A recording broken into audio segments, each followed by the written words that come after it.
Olá, me chamo Carlos André, sou engenheiro agrônomo da empresa Lira Consultoria e estou hoje localizado no sudeste do Tocantins.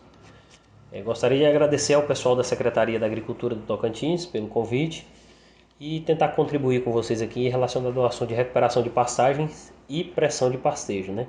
Fazendo um meandro aí em todos os fatores que influenciam nesses segmentos. Então vamos lá, a pecuária brasileira hoje ela tem um privilégio de trabalhar com a forma mais econômica de produção hoje, que é a produção em pasto. Porém, isso devido a alguns fatores, ela ainda apresenta uma baixa produtividade, ali variando entre 4 a 5 arrobas por hectare ano. Ao que se atribui essa baixa fertilidade? Hoje a gente pode definir isso por essa baixa eficiência, baixa produtividade devido às baixas fertilidades, as baixas eficiências de pastejo e incompatibilidade entre a oferta e a demanda de alguns alimentos. O Tocantins ele apresenta um cenário de aproximadamente 8 milhões e 400 mil hectares de pastagem hoje no estado, segundo o IBGE 2017.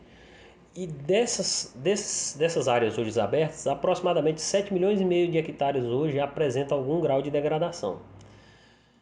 Então vamos lá, vamos conceituar o que é uma pastagem degradada. Dias Filho entende que pastagem degradada é uma área com acentuada diminuição de produtividade agrícola ideal, com a sua diminuição de suporte ideal, podendo ter ou não perdido a capacidade de manter produtividade biológica, que seria acumular biomassa significativa, sendo subdividida em degradação agrícola e degradação biológica. Então vamos lá. O processo de degradação agrícola se caracteriza quando o solo apresenta um bom potencial produtivo, porém ainda há uma forte pressão de regeneração de vegetação natural. E isso é muito comum em pastagens que foram bem corrigidas, porém não ficaram bem formadas. Podendo ter sido algum um fator ambiental ou às vezes mesmo até uma escolha errada de sementes, em que a semente não tinha boa qualidade e as pastagens não ficaram bem formadas. Já o processo de degradação biológica ocorre quando o solo apresenta algum problema de ordem física, química ou biológica e faz uma degradação do solo em si, causando uma restrição ao desenvolvimento da planta, né? Então a degradação agrícola ela se caracteriza exatamente por aquele fator: bom potencial produtivo, mas alta pressão de regeneração nativa. E a degradação biológica está relacionada a fatores relacionados ao solo, em que a perda desse potencial faz com que diminua também a população das espécies de interesse, que são as plantas forrageiras. E aí, vamos recuperar ou reformar? Essa pergunta é muito crucial porque a resposta depende de muitos fatores. Então vamos lá, então vamos tentar definir isso aí. O primeiro passo é se ter em mãos os resultados de análise de solo. Como os investimentos são investimentos relativamente caros e que têm retorno de médio a longo prazo, é necessário ter um planejamento assertivo para que o retorno financeiro seja cada vez mais próximo, né? Então, existe uma interpretação de um diagrama, que é uma forma que foi desenvolvida para identificar quanto reformar ou quando reformar. Se reformamos ou se recuperamos essas pastagens. Então, no quadro do diagrama, ele caracteriza entre de 1 a 4 o nível de população de plantas em relação a plantas daninhas e fertilidade, tendo que quanto mais a fertilidade está elevada, menor a necessidade de se reformar e sim de se recuperar. O contrário também é verdadeiro. Quando há perda de fertilidade e aumento de plantas daninhas, a maior necessidade de se reformar. Bom, aqui temos um quadro em que ele estabelece um sistema de produção de recria entre os diferentes níveis de produção, né, de intensificação, saindo do extrativista até o sistema mais intensivo, que é com produtividades superiores a 26 arrobas por hectare ano. O que podemos observar aqui é que o Brasil está ali, nível nacional, média de baixa tecnologia, variando entre 3 a 6 arrobas por hectare ano. E o sistema intensivo mostra que a gente pode chegar a produtividades superiores a 35 arrobas por hectare. Esse quadro ele tem o objetivo de quê? Eu quero mostrar o seguinte, que os custos operacionais totais, que a gente chama de custos fixos da pecuária, eles não variam muito, mas a diferença é que quanto mais a gente produz, mais a gente consegue diluir esses custos ao longo do tempo. Então, quanto maior a minha produtividade, menor vai ficando os meus custos fixos. Eu consigo diluir isso dentro de um sistema mais produtivo. Então, de certa forma, esse sistema acaba sendo mais rentável. Então, quanto mais eu invisto, mais eu consigo produzir e mais eu consigo economizar se tratando de uma unidade que a gente trabalha com arrobas.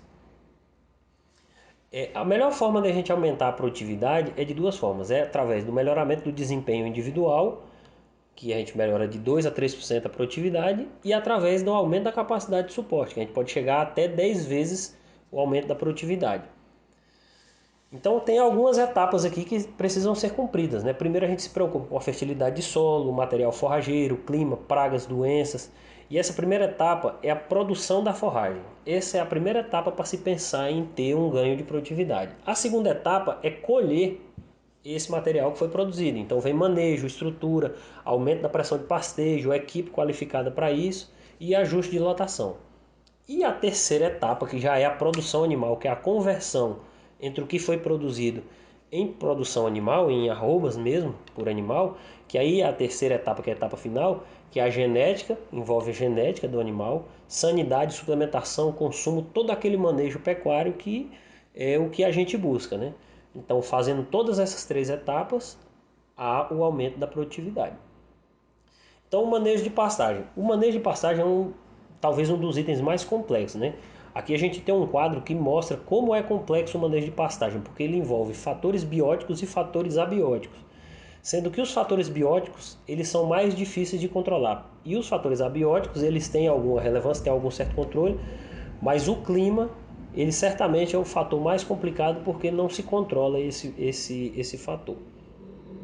Então vamos lá, manejo de pastagem. Aqui a gente tem um dilema porque o animal e a planta necessitam do mesmo componente. Tanto a folha quanto o animal precisa da folha e a planta também. Então a gente precisa trabalhar um manejo para que os dois, de forma adequada, consigam utilizar esse. O manejo do pastejo, hoje a gente tem um dilema, né? Tanto o animal quanto a planta ele precisam do mesmo componente, que é a folha. A planta precisa da folha para a fotossíntese e a produção da forragem, e o animal precisa para consumo e nutrientes, né? Que é a coleta seletiva. Ele faz a coleta das folhas mais viçosas e mais maduras, né? Então tá aqui uma forragem de Andropogon gaianus e uma forragem de pânico máximo, né? Que é o mombaça nesse caso. O manejo do pastejo, o capim, ele tem um ponto de colheita, de iniciar a colheita, e tem um ponto de saída. É preciso que haja equilíbrio entre o acúmulo de massa e a qualidade nutricional, porque, por exemplo, pasto passado também passa a ser um problema, porque ele perde qualidade e deixa de fornecer os nutrientes na quantidade ideal. O pastejo também favorece o perfilhamento. O manejo da pastagem ele também aumenta a eficiência de colheita, que a gente vai falar um pouco mais sobre isso na questão da pressão de pastejo. E a ideia principal é fornecer o consumo de matéria seca adequado para aquela categoria animal que está trabalhando na pastagem. Então aqui tem um quadro do que seria um pasto no ponto. Então, cada planta forrageira ela tem uma altura de entrada e uma altura de saída ideal. Só que isso não é engessado. Muito disso vai ser determinado pela altura de resíduo que fica lá no campo. Então hoje, o ideal que se trabalha hoje é a interceptação luminosa no ponto ideal. Então quando a interceptação estiver próximo de 95%, esse é o ponto ideal de entrada na pastagem. Então veja que a altura de saída aqui ela está em torno de, por Mombasa, de 35 a 50 centímetros, né, de saída. Por Tanzânia, próximo disso. Tamanho, BRS Tamanho, em torno de 15 centímetros de saída. Maasai variando em torno de 20 centímetros. E os braquiários ali de 10 a 15 centímetros da altura de saída. Porque os processos fisiológicos eles se encontram mais adequados quando a interceptação luminosa está próxima de 95% de L, né? Então, tanto o acúmulo de bruto de matéria seca, a fotossíntese bruta, a qualidade da forragem, ele chega num ponto ideal em que todos os elementos equilibrados ficam disponíveis nessa interceptação de 95%. Aqui está um exemplo de interceptação de 95% de uma forrageira e a mesma forrageira com 100% de interceptação luminosa. Veja que esse pasto passou e o animal está precisando erguer a cabeça para poder comer a ponta das folhas, né? Esse problema é muito grande, principalmente em pânicos de grande porte, em que você perde qualidade de folha e o animal também tem dificuldade de colheita. Isso é representado em relação a essa tabela aqui, que é a estrutura da planta em relação à taxa de consumo. Então veja que com 95%, O animal consegue consumir em torno de 30 gramas por minuto, a taxa de bocado é em torno de 27 bocados por minuto e a massa de gramas por bocado é em torno de 1 grama ponto 10. Em vista da taxa de interceptação já passada com 100%, a taxa de consumo por minuto ela é menor, a taxa de bocados também é menor por minuto, e apesar da grama, a quantidade de massa de bocado ser maior. Então, mesmo tendo mais capim, o animal tem mais dificuldade de consumir, porque ele tem que mudar o hábito, ele tem que consumir para cima, ou às vezes a qualidade do capim passou por conta dessa perda de interceptação de luz aí. Então, o capim passou demais, ele também passa a ser um problema. Esse quadro aqui ele explica bem como é que funciona a questão da estrutura da planta em relação à interceptação luminosa e em relação ao resíduo. Veja que no quadro A e no quadro B, ambas estão com 95% de interceptação luminosa, sendo a mesma variedade, porém, uma está mais alta e a outra está mais baixa. Por quê? Porque na altura do primeiro pastejo o resíduo ficou ou mais reduzido ou mais elevado. Então nessas imagens aqui a gente vai conseguir entender como que funciona isso na prática. Um manejo bem trabalhado com a altura ideal de saída e com a altura ideal de entrada. E a mesma pastagem com o pasto passado e a altura do resíduo passado. Então veja que sobra muito resíduo e no final das contas isso não é convertido em produtividade, porque o capim passou, então a qualidade baixou, então deixa de ganhar um pouco mais. Então essa é a estrutura que a gente precisa, né? A figura mostra a estrutura que seria a estrutura ideal hoje de uma forrageira de capim, uma estrutura que ela vai crescendo ao longo do perfil, em forma de triângulo invertido, em que a base é mais estreita e a parte de superior é mais larga, né? Alinhar alguns conceitos aqui para a gente poder passar para a questão da pressão de pastejo. Então, taxa de lotação. O que é uma taxa de lotação? É o número de animais, de unidades animais, por uma determinada área. Então, para uma determinada unidade de produção, que a gente trabalha com o A por hectare por ano. Essa é a taxa de lotação, unidade da taxa de lotação. A capacidade de suporte está relacionada à taxa de lotação máxima que permite um nível de produção sem causar degradação do pasto. Em outros termos, é a capacidade que aquele pasto ali aguenta de animais sem que ele entre em degradação. E a pressão de pastejo é a relação entre a quantidade de animais e a disponibilidade de matéria seca ali naquele espaço, né? Que ela é dada em quilos de peso vivo por quilo de matéria seca. Então vamos lá, vamos dar um exemplo aqui de pressão de pastejo, né? Temos uma área de 10 hectares em que ela não há subdivisões e ela tem uma lotação instantânea de 5A por hectare. Então, como são 10 hectares, nós temos uma lotação de 50 UA por hectare, de 50 UA naquele piquete de 10 hectares.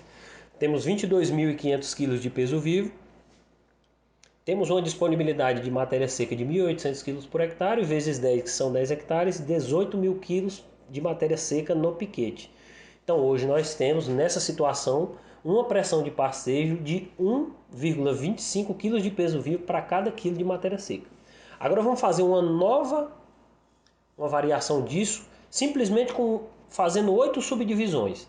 Temos a mesma lotação, a área é a mesma, é um pasto de 10 hectares com subdivisões. Então vejam só, fazendo as 8 divisões, a nossa lotação instantânea ela passou de 5 para 40 UA. Então a disponibilidade não mudou em nada e simplesmente nós aumentamos a nossa pressão de pastejo para 10 kg de peso vivo por quilo de matéria seca.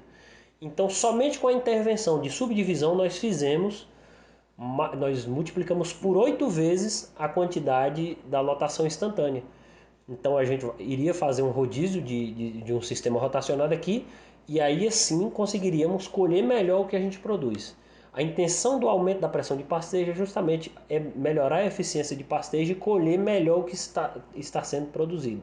Então está aqui um exemplo, né, de que o ponto ideal de entrada é de 90 centímetros e o ponto de saída seria com 30 centímetros. Então veja que a partir desse momento que esses animais saírem desse piquete, o próximo piquete a adentrar seria esse, depois em seguida esse segundo, terceiro e assim sucessivamente. A partir do momento que for saindo esse pasto nos sistemas intensivos, eles são adubados para que ao final de 20 a 25 dias esses animais retornem a esse pasto, fazendo assim o sistema rotacionado, que é a intenção. Mas para isso a gente tem a correção e a adubação dos solos. E aqui a gente se depara novamente com a lei dos mínimos, né, que é a lei de Liebig, em que a ausência de um elemento ela limita a produtividade de todo o sistema. Então não adianta eu fazer uma adubação pesada de nitrogênio se no meu solo está faltando potássio ou fósforo. Então a produtividade vai ser limitada com o elemento que tiver em menor quantidade. Então lá, a lei da restituição, que é a outra lei, né? São duas leis, a lei do mínimo e a lei da restituição. Os nutrientes retirados pela cultura do desenvolvimento à produção devem ser restituídos para evitar que o solo venha ao empobrecimento, né? Então tudo que se é retirado deve ser reposto. Então geralmente a gente trabalha com produtividade esperada. Então a gente fornece ao solo aquilo que a gente quer produzir, para que evite a degradação desses solos. Então, novamente, a gente vai voltar à questão das análises de solo, porque a gente é um sistema muito complexo para não trabalhar com segurança e com a real necessidade do solo, né? Para atender a real necessidade de adubação e correção, para que a gente chegue ao ápice, né, da produtividade. Então, os tratos necessários: calagem, primeiro, para elevar os teores de cálcio e magnésio e neutralizar o alumínio tóxico. Elevar os teores de fósforo e potássio para os níveis adequados, que esse aqui é um grande desafio, não é fácil elevar os teores de fósforo do solo. E trabalhar com gessagem, para fornecer enxofre e levar cálcio a profundidades maiores, né? Então, a gessagem é uma técnica que tem mostrado um grande potencial para a correção de solo em camadas mais profundas e absorção de água, né? Melhorar a absorção de água ao longo do perfil. E as adubações de manutenção. Adubação no solo para fazer a conversão de forragem em produção de carne. Então, nesse processo existe a ciclagem para que o solo fique sempre em constante renovação. Porque o solo, se a gente entender ele como um organismo vivo, e fazer respeitar as suas limitações e fornecer o que realmente é preciso, a nossa produtividade sempre se mantém constante ou até em elevação. Então, a adubação de produção, a base bem construída é mantida é a hora de se produzir. Então, o grande limitante da produção de plantas forrageiras hoje é o que mais demanda em quantidade. Não é o mais importante, é o que demanda maior quantidade. Hoje é o nitrogênio. Então, é o principal modulador do crescimento das plantas forrageiras. Então, a adubação nitrogenada é fundamental nesses sistemas intensivos. E em sistemas de sequeiro, se tem adubações superiores a 200 kg de N por hectare. Se formos converter em ureia, isso daria adubações próximas de 500 kg de ureia por hectare, por ano, né? Então, as principais fontes são ureia, sulfato de amônio, nitrato de amônio e a ureia protegida, que é o mais comum, a ureia convencional e a ureia protegida, que é a que a gente tem mais facilidade de oferta no mercado. Então, o que influencia hoje a eficiência do uso do nitrogênio? A fertilidade de solo adequada, para esse tipo de adubação, né? Quando a adubação ela é muito elevada, a gente tem que levar em consideração o equilíbrio dos outros elementos, condição climática favorável, uso de fontes com menor potencial de perda, que o nitrogênio ele tem a questão da volatilização, então trabalhar com fontes que diminuam essa perda por volatilização ou lixiviação. Parcelamento das aplicações, adubações muito pesadas, elas devem ser fracionadas de 2 a 5 até quantas vezes for necessário para melhorar a eficiência dessa adubação e fazer o momento da aplicação exatamente no momento em que o capim está mais precisando, em que ele vai ser mais responsivo. Então, o ideal é logo após o pastejo, em condições ideais de umidade no solo para que a planta possa absorver esse nitrogênio. Os condicionantes hoje para esse tipo de produção é porque a terra é o principal fator limitante do aumento da produção. Hoje a gente não tem mais terras baratas como se tinha há 10, 15 anos atrás. Então esse fator limita muito a produção em grandes áreas, né? Então a gente precisa partir de uma produtividade horizontal para uma produtividade vertical, tentar verticalizar a produção. Hoje temos forrageiras com um elevado potencial de produção, né? Temos algumas variedades aí que ultrapassam as 20 toneladas de matéria seca por hectare ano. Então a gente tem que aproveitar também essas vantagens aí de produtividade por conta das forrageiras, né? Aumentar a capacidade de suporte e produtividade na área, que é justamente alinhado ao item anterior, né, que é o aumento das forrageiras com potencial produtivo muito elevado. E além disso, aumentar a rentabilidade diária sendo utilizada para a atividade da pecuária, porque a pecuária ela tem por obrigação ser mais produtiva ou competitiva com a agricultura, porque se ela não fizer, ela abre espaço para a agricultura entrar nessas áreas de pecuária, certo? O aumento dos custos de produção em relação aos produtos vem pressionando os pecuaristas a produzirem com mais eficiência. É aquilo que a gente comentou naquele quadro lá do início, que quando a gente aumenta a produtividade, a gente consegue diluir os nossos custos fixos, né? Às vezes até diminuir os custos também, porque o meu custo fixo para, por exemplo, custo fixo com mão de obra, ele é o mesmo para 50 ou para 300 animais. É um vaqueiro para. Então, assim como é essa questão da mão de obra, é também para outros insumos. Então, a ideia é travar o nosso custo e trabalhar com ganho de produtividade para aumentar a nossa rentabilidade. E já acabei antecipando a necessidade de diluir os custos fixos, né? Então, é possível partir da produtividade de 4 arrobas por hectare ano e chegar a uma produtividade de 50 arrobas por hectare ano em sistema intensivo em sequeiro, nem estamos falando em sistema irrigado. Sair de uma renda bruta por hectare de 560 e chegar até uma renda bruta de R$ 7.000 por hectare. Mas isso não aceita de forma alguma o amadorismo. Esse é um nível tecnológico extremamente profissional, planejamento assertivo, equipe técnica qualificada, tudo isso vai trazer alinhar altas produtividades também a altas rentabilidades. Então está aqui uma imagem de um sistema produtivo e creio que seja isso. Está aqui os meus contatos, eu fico agradecido aí mais uma vez pelo convite e um abraço a todos.